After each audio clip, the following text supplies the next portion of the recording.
If you've been playing Roblox or watching YouTube as of late, you've probably come across a horror game called PETAPETA. Well, it sucks.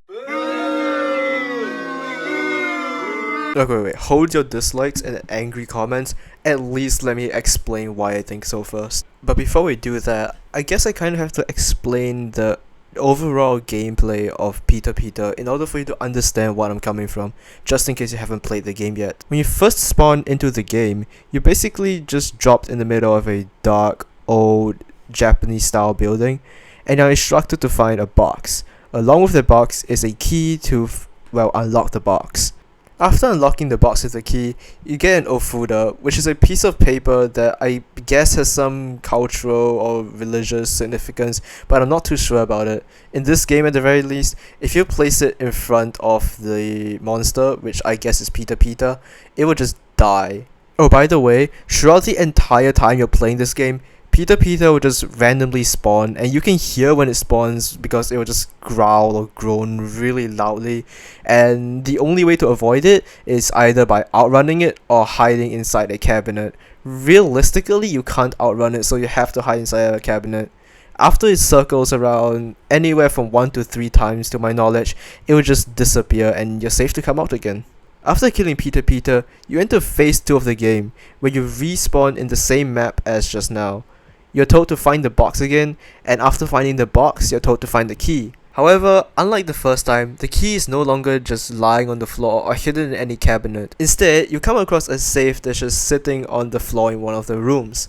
This safe requires a 3-character code to unlock, and you can find this 3-character code on a piece of paper, which is just plastered somewhere on one of the walls in one of the rooms. After finding and inputting the code into the safe, you get the key, which now you bring back to the box, get another ofuda, and kill the monster again. And guess what happens after all that?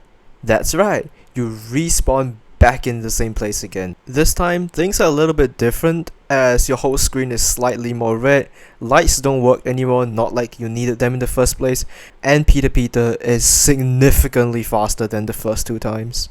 Regardless, the objectives are still exactly the same as the previous round, with the only difference being that in order to get the 3-character code, this time you have to find a hole in the wall and watch some weird dolls swing from side to side until eventually this appears, and once that happens you have to press return as fast as possible. If you do it too slowly, you just die. Afterwards, you get to see the character code, which you can then use to unlock the safe, to get the key, to unlock the box, to get the ofuda, and kill PETAPETA once and for all. Yep, nothing more than that. Just kill PETAPETA for the 3rd and final time.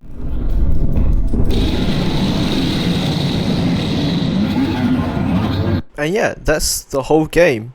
So that didn't sound too bad, right? Even though PETAPETA has some really nice graphics and a really scary monster, I'm not gonna lie, the general gameplay of the entire game is extremely lackluster and boring. The reason for this is because the entire game is just a glorified fetch quest, where all you have to do is just run around the place until you find the things you need. It's not even like indicated in any way either, so you literally just have to run around blind and hope that you find the right thing. This is really annoying, especially with how many rooms are literally identical, and this makes it so that it's just not a fun experience overall. Another problem with PETAPETA is the monster PETAPETA itself. Even though its design is pretty good and it's really creepy, the gameplay wise it's just really lackluster and repetitive. Its entire gameplay mechanic solely relies on you listening out for it and just hiding in a wardrobe until the entire session is over. Even though this might not seem like a bad game mechanic in itself, you have to remember that this is literally one of the only 2 ways to die in the entire game, with the other one only appearing once, but I'll get to that later. And being the only way to die in the game, it just keeps happening. And by that I mean that it's just more of a hindrance than anything. You're just playing through, trying to find the thing, solve the code, whatever, and every once in a while he'll just pop up and you just have to hide in the wardrobe for who knows how long. This is made even worse by the fact that you have to hide in the wardrobe for an extensive amount of time. It might not actually be that long, but when you're just staring at a black screen and listening to over and over again, it gets boring really fast, and having to do that multiple times for long periods of time throughout the game just gets very repetitive and boring. Speaking of the wardrobe, I feel like it's the biggest hindrance in the entire game because not only does it slow down the gameplay, it's basically an immunity pass, as you know, you can just hide in the wardrobe for however long you want. There's no punishment or anything like that to prevent you from just abusing the wardrobe. You can just stay in there the literal entire game and nothing will touch you. This is a problem, as instead of actually having to run away or face the monster in any way, you just sit silently and that's it. Threat averted. Besides being just very repetitive, it's also not beginner friendly in the slightest. I mean, the game literally just throws you into the deep end by spawning you right in the middle of the action. You don't really get a chance to properly explore your surroundings, and you also don't really know what to do. The only objective given is to find the box. I don't know about you, but for me that is very vague and it's just confusing overall. Since the box can spawn literally anywhere, you just be stuck thinking if you went the wrong way or if you're doing something wrong because you can't even get the first objective out of the way. Aside from that, trying to find the code is equally, if not even more infuriating because it just says that it's on a piece of paper and you would assume that it was probably about the same as the key, you know, either lying on the floor or hidden in some sort of cabinet, but no, it's plastered up high at the walls. So chances are you're going to miss it the first few times. Oh, and speaking of the code, don't even get me started on how to get the last code because it's just a small hole in the wall and realistically nobody's going to pay attention to it. It blends in so well with the wall that it's almost impossible to see if you're not looking out for it already.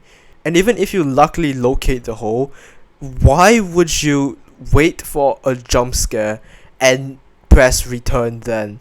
I guess it's a good human instinct to run away when you see a jump scare, but is again that how are you supposed to figure that out? There is no indication whatsoever or hints or anything that could lead you to that conclusion. Overall, I do feel like PETAPETA is a game with a lot of potential, but it really just suffers from repetitive gameplay, and it also kind of needs to like guide the player around a bit. I know it's kind of a puzzle game as well, but that's just not an excuse for being unclear about your objectives. Also, it's important to note that the game is still in early development. I mean, it was created just a few months ago and it's still in patch 0.1.2, so it still has a long way to go before being fully released, and I hope that they will change a lot of the things and improve a lot of things in this game because it really looks like one of the potential better horror games on the platform right now. And yeah, that's everything I have to say. I don't know how to make an outro. Subscribe, click video, I don't know man. Goodbye.